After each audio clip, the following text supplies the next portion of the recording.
Matanong ko lang, ilan ba ang totoong kaibigan mo? Isa, dalawa, tatlo, marami, o wala? Alin man sa mga ito ang sagot mo, hindi ba't mas mainam na magkaroon tayo ng mga totoong kaibigan? Yung kaibigan na hindi lang nandiyan sa panahon ng kasiyahan o kung nakakaluwag-luwag ka sa buhay.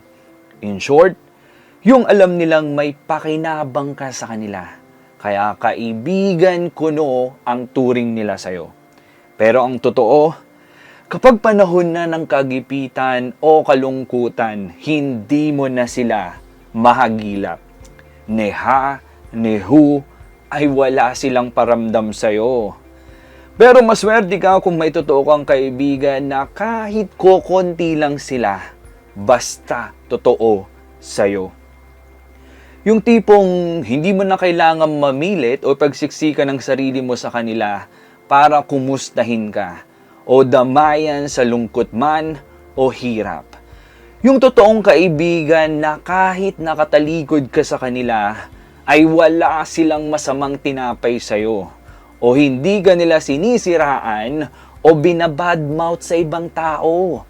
Sabi nga sa kasabihan, true friends are those who lift you up when no one else even noticed you were down. Tama. Hindi yung kaibigan na nagpapanggap lang kapag kaharap mo sila o kapag may gusto lang sila sa'yo. Kasi ang totoong kaibigan, walang anuman na masamang intensyon sa'yo.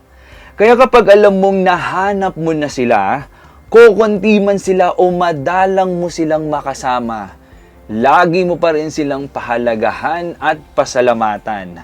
Sa panahon kasi ngayon, mahirap nang makatagpo ng mga totoong kaibigan. Kasi mas marami pa dyan ng plastic na kaibigan kesa totoo. And be thankful to have a few friends but real. Hindi naman kasi nasusukat sa dami ng kaibigan para masabi mong mapalad ka.